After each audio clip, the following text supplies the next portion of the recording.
ихэр Twin Pearly. Тэгэхээр манай найз одоо яг төрсөн өдөр дээр юу хийж байна? Ман сүнслэг хүсэл төвчлэн яаж байна? Эдгээр эдээр сууж гэдэг шиг те. Гүү том юм давсны дараа ч юм уу айгу том тийм юм ойлгосон дараа.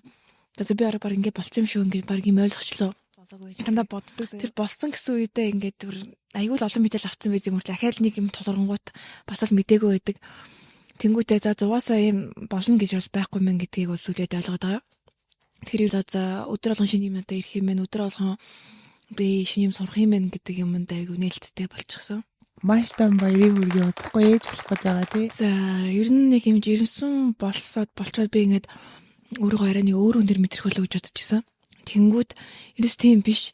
Би яг л угаасаа л хэмжээрсэн байсан юм шиг. Угаасаа л энэ хөлт миний гэсэн тэр юм байсан юм шиг мэдрэмж төрөөд байгаа. Тэгээд хамгийн гой зүйл нэг юм бол өөрийгөө юу н оршууд тэр чигтээ өөрийнхөө байгааг тий гаднах байдал ч доторх байдал ч тэрэндээ дандаа ингээд өөртөө ингээд асуулт үсгээд байдаг гэсэн байхгүй.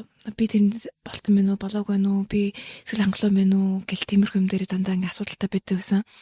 Тэгээд жирэмсэн болсноос хойш одоо юм тийм юмнууд айгүй гоё ярьлаад зөвлөлөөр бүх зүйлийг хүлээн зөвшөөрнө. Одоо цагт амьдрын гэдгийг бол тултал нь яг хийж байна.